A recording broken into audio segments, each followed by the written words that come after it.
Драги наши пријатели, сакам сите вас да ве поздравам, а во исто време да го изразам своето задоволство што можам да бидам дел од овој серијал што го насловивме како Личноста за сите времења. Од презентација во презентација ние се запознаваме со оваа личност, која што верувам дека полека, но сигурно го освојува нашето срце.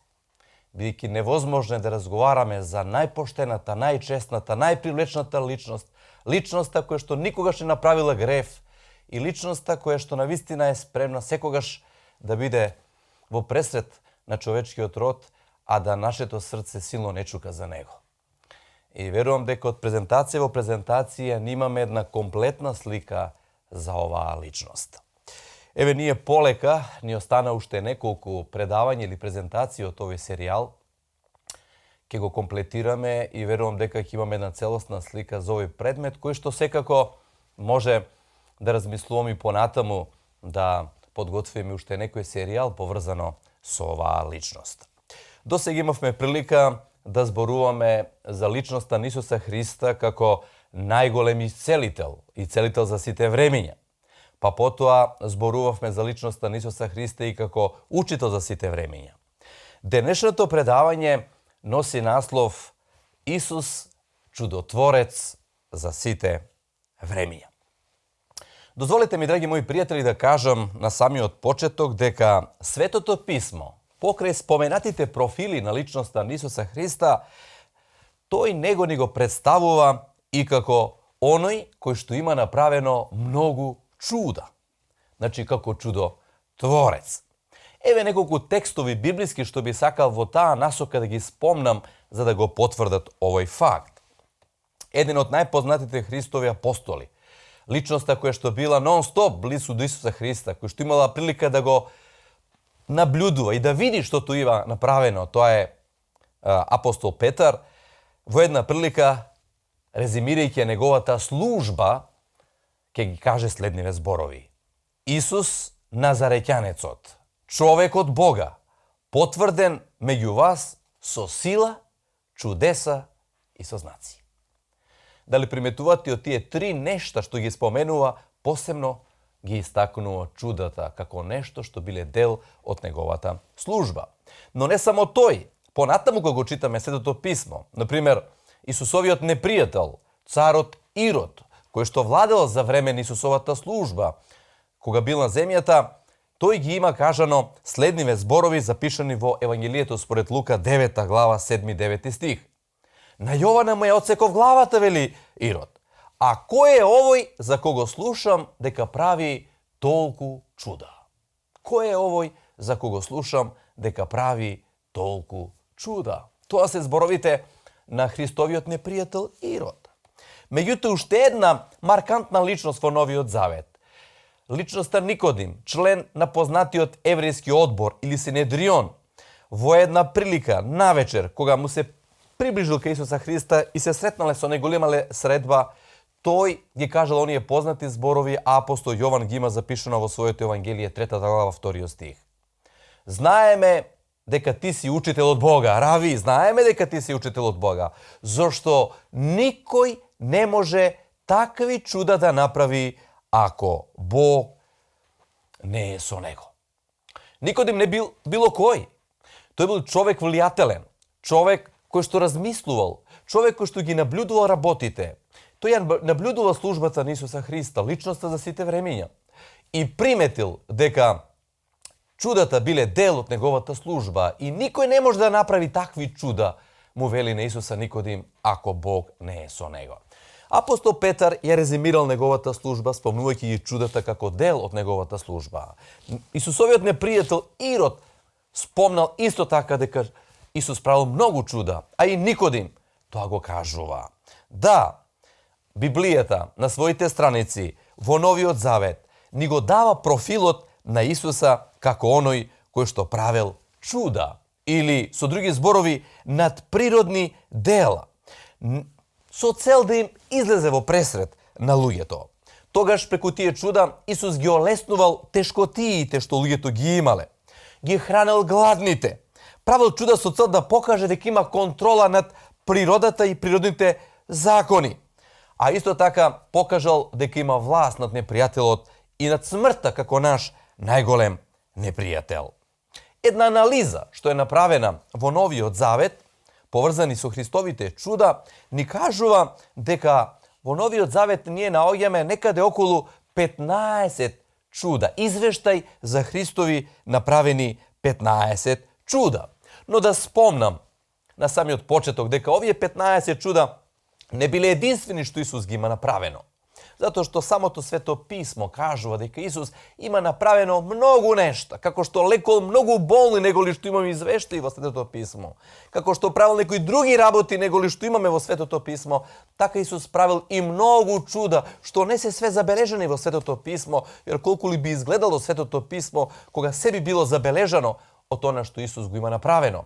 Меѓутоа овие 15 извештаи од Христовите чуда се запис за најкарактеристичните чуда што Исус ги има направено. И еве овој слайд што е пред нас ни дава еден краток преглед на тие чуда што Исус ги има направено во Новиот Завет. Само да ги спомнам. Првото чудо што Исус го има направено е кога на една свадбена свеченост со цел да ги извлече домаќините од таа непријатна ситуација кога им немало веќе вино, тој ја претворил водата во вино. Понатаму, во следните 3 чуда, Исус ја покажува својата сила како оној кој што има власт над нечистите духови кои што постоеле и кои што луѓето биле на некој начин обседнати во негово време. Лечил човек со нечист дух, потоа и цело исто така еден човек со обседнат нечист дух и ги отерал тие духови во тие свињи, а исто така и други извешта имаме за тоа. Интересно е кога во прашање Христовите чуда имаме првиот и последниот, или меѓу првите и последните чуда што Исус ги има направено е кога лови риби, со цел да им покаже на своите апостоли дека е тој господар и на тој морски свет. Па понатаму, 2 пати Исус ги нахранува луѓето, и тоа само со 2 леба и 5 риби. Во една прилика 5000 луѓе, а во втора прилика 4000 луѓе. Во една прилика е проколнал смоквата, во една прилика одел по водата, покажувајќи дека има власти над природните закони, потоа направил и чудо, кога од устата на една риба му кажал на својот апостол да оди да земе статир. Тоа беше една парична единица во тоа време за да го плати тој порез. Ја смирувал и бурата, но најкарактеристични негови чуда за кои на крајот на оваа презентација и највеќе ќе се осврнеме, а тоа се чудата на воскресението. Исус направил 3 такви чуда која го поратил животот на луѓето кои што буквално беа мртви, покажувајќи дека е тој господар и на животот. Ете, тоа е накратко еден преглед, новозаветен преглед на Христовите чуда, профилот на Исуса Христа представен како чудотворец. И секако, следно логично прашање што се поставува пред да одиме да ги анализираме тие Христови чуда на воскресение, кои што сметам дека се најважни и каде што ќе одвоиме повеќе време да размислуваме за нив, е прашањето што беше целта на Исуса кога тие чуда ги има направено. Дали Исус ги има направено тие чуда со цел да направи атмосфера меѓу луѓето? Со цел да направи некоја циркусна представа? Дали со цел да ги забавува луѓето? Сигурно не. Сигурно не. Драги мои пријатели, Исус имал многу повозвишена цел. Тој бил надприродна личност. Тој дошол по надприроден пат во овој свет. И тој, правејќи ги чудата, покажал дека имал и надприродна сила, покажувајќи дека се на земјата му е починето нему и дека на негов збор, како што некогаш го создал овој свет со својот збор, така со својот збор и правел и многу чуда за кого ние денеска разговараме за тоа. Да, ние зборуваме за најавторитетната личност, личноста за сите времења, личноста која што покрај тоа што е представена како и целител во Светото Писмо и како голем учител, представен е и како голем чудотворец. Еве ги тие најмалку 5 нешта, 5 причини или 5 цели, најмалку зошто Исус ги има направено тие чуда. Прво, за да покаже дека неговата служба има небесно потекло. Да, па и сам Никодим кажал, никој не може да направи такви чуда ако Бог не е со него. Бог Отецот ставил печат на неговата служба. преку тие чуда што ги има направено и покрај сите други работи што ги има направено. Тоа е првата цел зашто Исус ги има направено тие чуда. Втора цел, чудата биле една од карактеристиките на Месија. Така бил представен во Стариот Завет, долго очекуваниот, најавуван Месија од Стариот Завет, во Новиот Завет е представен како оној кој што ќе прави и чуда. И тоа го има направено. Новиот Завет за тоа ни сведочи. Понатаму, како што и пред малку спомнавме, Исус Христос со тоа што правил чуда, покажувал дека има власт над природата и природните закони. Се е нему починето. И на негов збор, едноставно, тој се случуваат тие чуда. Во една прилика кога ја смирил бурата, тогаш реакцијата на луѓето во таа прилика беше следната. Кој е овој кој што и природата го слуша? Морето го слуша. Има власт да ја смири бурата. Но не само тоа, тие чуди имаат длабока духовна порака во себе. Драги мој пријателу, тој може да ја смири бурата во твојот живот и бурата во мојот живот. Тој може да смири многу нешта во нашите животи. Тој е чудотворец. Тој може да го промени токот на нештата во нашиот живот кои што дат може би по една лоша насока. Затоа е многу важно да го отвориме своето срце за овој чудотворец. Четврта работа, зошто Исус ги има направено овие чуда, е да покаже дека е посилен од ѓаволот. Да, се води голема борба помеѓу доброто и злото. Ѓаволот е представник на злото, Бог е представник на доброто. Исус е представник на доброто. И често пати кога правил чуда, посебно кога ги ицелувал луѓето со кои што биле обседнати со нечисти духови, Исус покажувал дека има власт и над животот на луѓето и дека можел да ги оттргне тие зли нешта што ги мачеле и што не им давале мир на луѓето во тоа време. А бројни биле такви ситуации. И навистина Исус покажал дека е посилен од ѓаволот. И пета цел во оваа класификација, што биле целта на Исусовите чуда што ги има направено, е да покаже дека има власт над смртта. Да, нашиот, твојот и мојот најголем непријател. Исус има власт затоа што е тој дародавец. Тој го има дадено животот. И затоа што го има дадено животот, тој може повторно, драги мои пријатели, и да го врати животот. Зашто ние сега во положение ќе зборуваме малце повеќе за тоа. Ќе се фокусираме во втор дел од ова презентација. Фокусот ќе ни биде на Исусовите чуда на воскресение. Тоа биле најкарактеристичните чуда што Исус ги има направено. Чудото на враќање на животот на луѓето кои што биле буквално мртви. Знаете, во Новиот Завет ние наоѓаме 3 такви чуда. Исус, еве овој прв слајд што е тука представен, воскреснува едно девојче кој што имало само 12 години. Потоа, вториот слајд од десната страна покажува како Исус воскреснал еден младич кој што неговата мајка била претходно вдовица, го закопала својот маж, а сега едноставно и својот син. И навистина голема тага во незиното срце имаше. Ќе кажеме нешто и за тоа. И во третиот случај го воскреснал и својот пријател Лазар, кој што веќе 4 дена бил во гробот. И добро кажал еден автор. Исус никогаш не одржал проповед на погреб. Зошто? Во сите тие случаеви кога Исус се наоѓал пред мртовец пред себе, Исус го воскреснал. И затоа не одржал проповед едноставно во такви прилики. Исус имал сила да го врати животот на луѓето. Најголемата борба, драги мои пријатели, во вселената што се води е борбата помеѓу доброто и злото, рековме, помеѓу животот и смртта. Бог сака да живееме, а ѓаволот, нажалост, сака ние да умреме. И животот што го поседуваме ти и јас е нешто највредно во овој свет, она што ние го имаме. И ние како луѓе се правиме од наша страна за да го задржиме нашиот живот во добра кондиција. И за да живееме повеќе, за да живееме подолго, за да живееме едноставно поквалитетно. Меѓутоа, нажалост, драги мои пријатели, сите ние ќе се сложиме со фактот дека смртта често пати не претекнува. Таа како последица на првиот грев што беше направен, како крадец се вовлекува во нашите животи и многу грубо и немилосрдно му се спротиставува на животот. Таа, како непоканет гостин, може и се појавува во секоја доба во животот на човекот. Таа не бира време, не бира начин, не бира ни пол, ни раса, ни вера, ниту пак друштвена положба.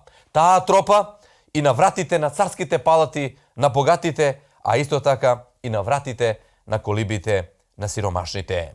Но, оно што е интересно, се повлече фактот дека ние, како луѓе, без интервенција од Бога, немокни сме пред смртта. Ние, сушност, бегаме од смртта.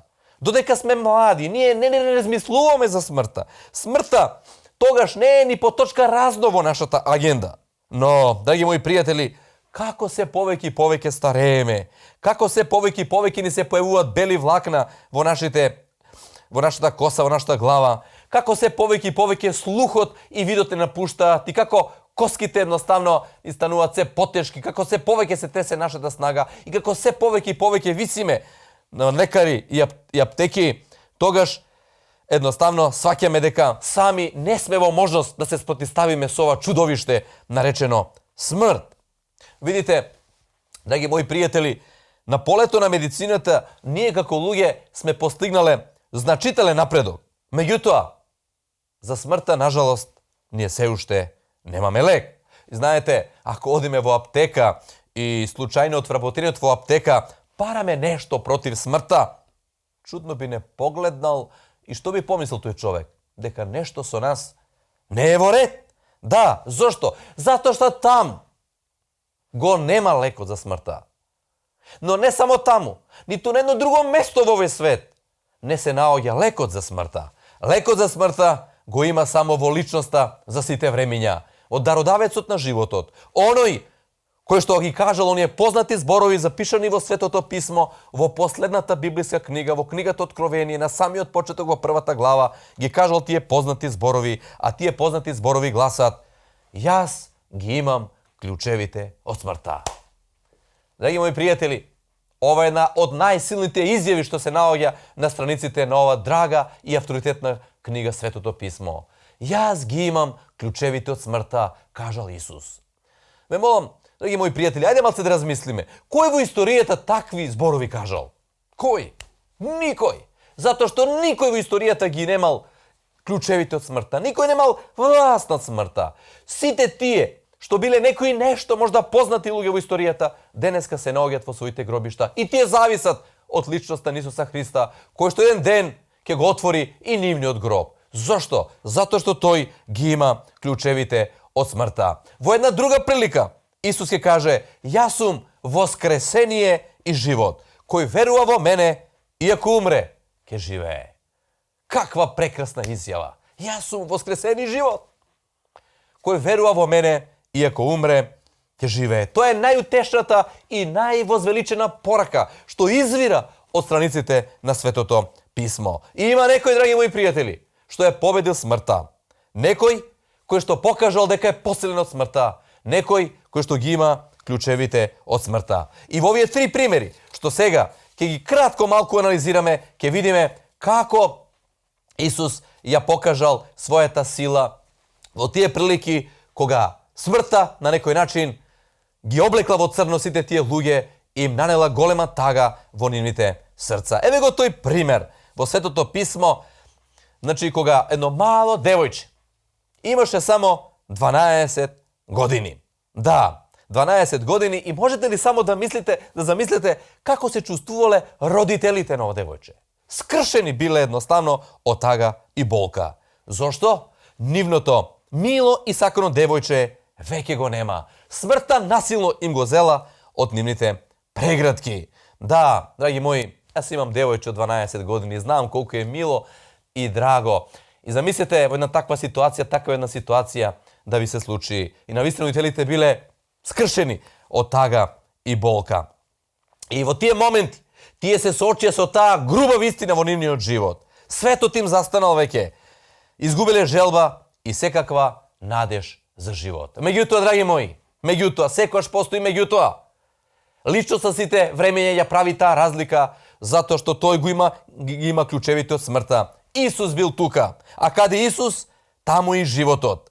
Зборовите што Исус ги упатил на нејзиниот татко, кој што дошол кај Исуса, уште кога таа беше болна пред смрт, да дојде да излечи, и кога разбрал, добил информација дека таа веќе починала, и кога му рекол: немој веќе да го оптеретуваш учителот, Исус му ги има кажано оние зборови: не бој се, дете моје, само верувај. И тој чврсто се држал за Исуса Христа. Не се плашел и заедно со Исуса Христа отишле во неговиот дом. И тие зборови биле голема надеж за таткото, а потоа и за мајката на ова девојче. Исус дошол во нивниот дом. Девојчето мртво лежело без да се помрдне. Но Исус беше тука дародавецот на животот. Ги кажал оние познати зборови на арамејски талита куми или девојче стани. Само толку. И повторно животот почна да струи низ безживотното тело на ова девојче и таа воскреснала од мртвите. Драги мои, можеби некој меѓу нас што го следува предавање, можеби имал смртен случај. Можеби некој мили драг овие денови починале. На секого од нас некој мили драг во минатото или во иднина ќе се случат некои такви ситуации. Но видите, имаме некој на кого може да се ослониме, некој на кого можеме да се потпреме и оној кој што има дури лек и за овој наш најголем непријател. Ова извештајот за ова девојче. Имаме уште два други извештаи. Кратко одиме за вториот извештај за младичот кој што исто така починал во млади години, а неговата мајка беше вдовица. Што да кажеме за овој случај? Како ли таа жена се чувствуваше? За себе веќе таа имаше еден погреб. Таа го имаше најнапред погребено и својот маж. Најнапред останала без својот мил и сакан сопруг, а сега смртта и го одзела и незиниот пород. Незиниот мил и сакан син. Како ли голема болка го мачело незиното срце и ја кинело незината душа. Ете, тоа е, драги мои, смртта, какви све последици ги донесува и каква неволја во животот на луѓето. Разделени семејства, болка во срцето, длабока тага во душата, солзи во очите и изгубена смисла во животот. Меѓутоа, сепак постои меѓутоа. И тука, Исус, поминувајќи низ таа улица, ја сретнал таа поворка со тој погребна поворка која што одела према гробиштата. Исус знаел за што се работи. Исус го гледал срцето на оваа мајка и како таа се чувствувала. Тука бил оној кој што ги имал клучевите од смртта. И Исус не сакал да ја помине таа поворка, а без да пружи решение и лек за неа. Дародавецот на животот заповеда да застане таа поворка, пред да отиде до гробиштата, го отворија сандукот и му рече на младичот: тебе ти кажувам, стани. И само за некоја секунда животот повторно проструи низ ова безживотно тело и овој младич стана. Во истиот момент кога беа кажани тие зборови, младичот станал и животот продолжил понатаму. Да, драги мои, Исус имал власт и над смртта. Тој е најголемиот чудотворец.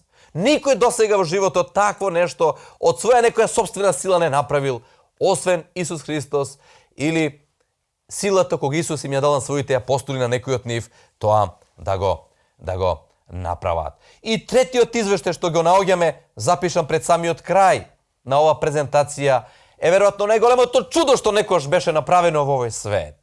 Ако двете претходни чуда биле и те како големи чуда, ова чудо е уште поголемо, затоа што ова чудо е направено 4 дена откако пријателот на Исус Христос, Лазар, веќе бил во гробот. Малото девојче и младичот, што туку биле умрени, да кажам. Можебе некое време, саат, 2, 3, не знаеме точно. Меѓутоа Лазар веќе 4 дена бил на гробот. Знаете, пред да се случи неговата смрт, Исус добил порака дека неговиот пријател Лазар е болен и беше повикан да биде исцелен Лазар од неговите две сестри. Меѓутоа, извештајот што го наоѓаме во Евангелието според Јован 11 глава ни кажува дека Исус ја добил на време ова вест за неговата болест, но од одредени причини, повозвишени цели што Исус ги имал, останал таму, не го исцелил, а можел. Но Исус имал план. И затоа ова е една голема порака за сите нас. Да, Исус сите болести не ги исцелил кога бил на земјата. И сите луѓе кои што умреле, Исус не ги воскреснал. Тој имал причина зашто тоа го направи. Многу работи во овој свет нам не ни се јасни зашто се случуваат, но Исус знае. Исус сам одлучува кого ќе исцели, а кого едноставно ќе воскресне. Но на крајот на времето тој ќе ги воскресне сите. Тоа е најутешната порака што едноставно сите ние треба да ја знаеме. 4 дена поминале. Почина Лазар од својата болест, 4 дена едноставно поминале, веќе беше погребан, веќе ставен во гроб, и Исус им каже на учениците: ајдете да одиме во Витанија. И дошол тука во Витанија. И прв кој што пристапил тука кај Исуса беше сестрата на Лазар, која што му кажа: Господе, да беше ти тука, мојот брат немаше да умре. Да беше тука, немаше да умре. Меѓутоа имаше повозвишена цел, имаше план. Но верувај, и рече Исус, верувај, твојот брат ќе воскресне. Знам, вели, ќе воскресне на крајот на времето. Кога Исус ќе дојде повтор пат, знам. Исус тогаш и каже на утешна порака. Освен тога што ќе се случи воскресение на крајот на времето, ако верува, ќе ја види славата Божја и тогаш ќе биде сведок на воскресението на својот брат. И навистина беше така. Веруваш ли во ова? И беа поставени тие прашања, а тоа прашање, драги мој пријателу, и теби мене ни се поставува. Веруваш ли во ова? И кога виде целокупната атмосфера, Исус рече: каде го закопавте? Отидо на тоа место, беше ставен во една пештера и на своите ученици рекол: тргнете го каменот. Тие го тргнаа каменот и Исус кажа: Лазаре, излези. И замислете, мртовецот кој што 4 дена бил во гроб, на Исусовиот збор, на заповеда на народавецот на животот, излегол од таа пештера. И добро некој приметил. Добро е што Исус кажал: Лазар, излези. Кога Исус би кажал: излезете, сите гробови би се отвориле и сите би излегле од своите гробови. Да, ќе дојде тоа време. Тоа ќе биде при денот на второто Христово доаѓање. Еве го и завршниот слајд.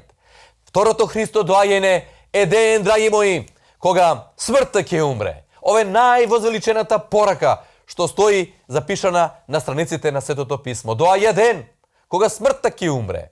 Нажалост, денеска смртта е присутна на сите погреби. Сите ние сме сведоци дека смртта ги зема своите жртви. Но доаѓа време кога сите ние ќе испратиме смртта еднаш за секогаш.